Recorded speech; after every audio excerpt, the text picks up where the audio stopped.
thinking to be successful? Well, in particular, when it relates to minority companies, what I'm advising people now is when we talk about value proposition, it's almost got to be zero to do with your minority status, some kind of certification, and it has to be an overwhelming value proposition to your customer. And in my opinion, right now, the easiest way in is a strong but narrow value proposition. We do one thing exceedingly well, so much better that we either make you money, save you money, get you into the new markets, slow things up for you, speed them up for you, whatever it is that you see as valuable. But I'm suggesting now that the easiest way into markets is narrow but deep focus in a particular niche in that flow we're talking about. Now, I can't get around the fact that if I'm a minority or not, right? You can't get around it, but it used to be, man, 35 years ago, 40 years ago, when we started down this path of minority business, if you sprinkled a little minority business dust, a little minority certification on a business, it could get access to the market and it could grow.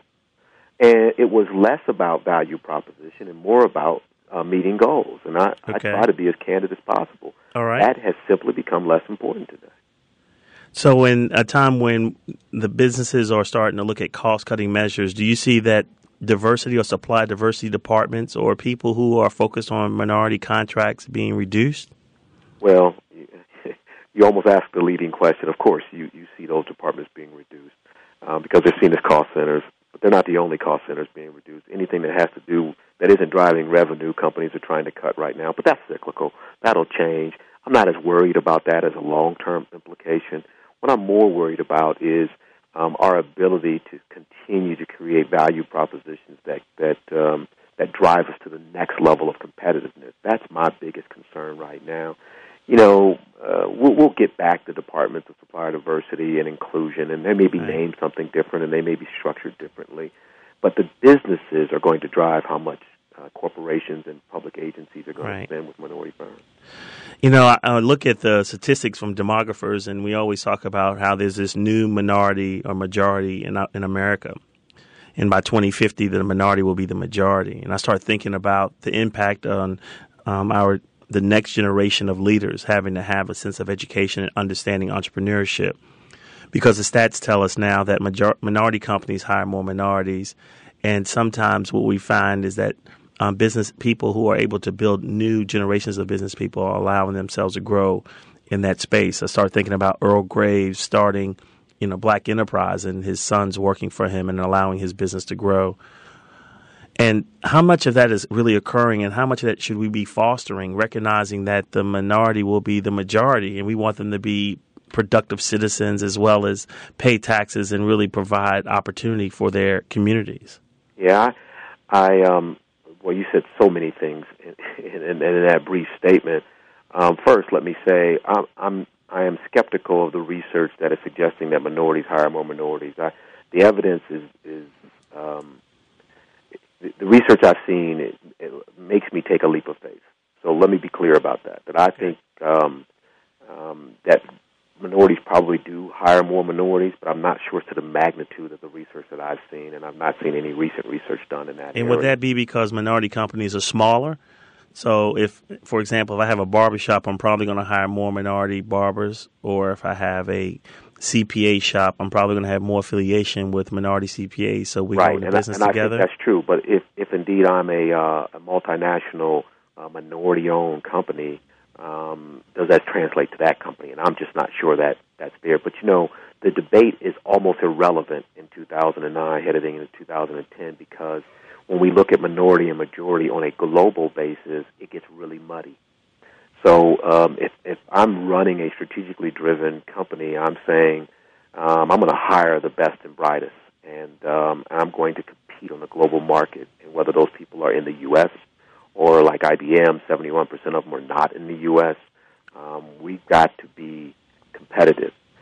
I think the wealth that comes from minority companies is the great equalizer. It's the thing that changes communities. It's not necessarily employment patterns, although, I hope that it is true that minorities hire more minorities. It's a leap of faith that I've just not proven yet.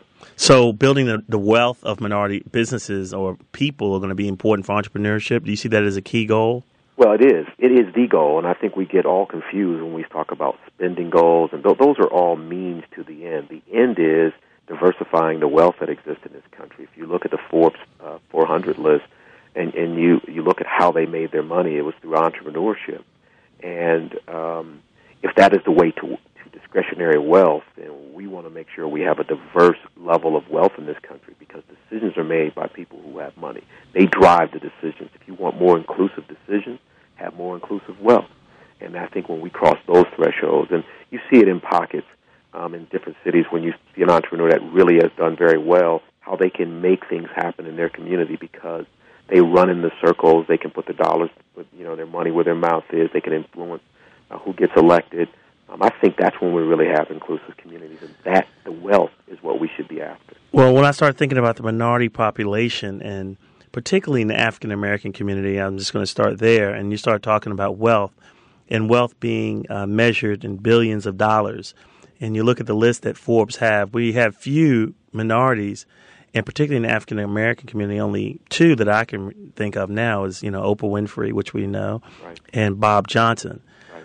So we look to them, and they have also created their own marketplace in sports and entertainment as well as in production. So we've come so far in many ways in getting into business, but yet we have not really grown when you look at the number of billionaires for minority businesses. How do we equate to that, or how do we justify or get to that place where we're able to gain the wealth that they have acquired? Yeah, I when people ask me this question, and I get this question a lot, I got to remind people that we're talking 40 years ago that we were fighting over lunch counters in this country. Good point.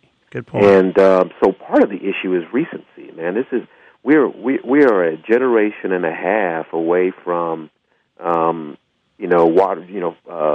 fire hoses and sit-ins and marches and jailing folks. So I give our country decent grades on the progress we've made. My question is, are we ready to make that next step? When we start talking in communities about helping, continuing to support minority business development because it creates wealth, right? Are we still going to be willing to do that? Right, I like or that. Is it a good excuse for not having social unrest? And those two don't go together anymore. So I don't know if our country's committed to the wealth question. But if we are, we're very well positioned, Farad, to see the wealth that we just talked about happen in the country. So it's just not about the social justice that over 40 years ago that we fought for as African Americans and other minorities, but understanding that minority businesses, by supporting them, they would create additional wealth for our whole society. So social justice without economic justice is just not justice. It isn't. And I know we like to, when we talk about minority issues, we like to start at the poverty level, at the employment level, and I think we should. There shouldn't be poverty in our country. This country is too rich for that.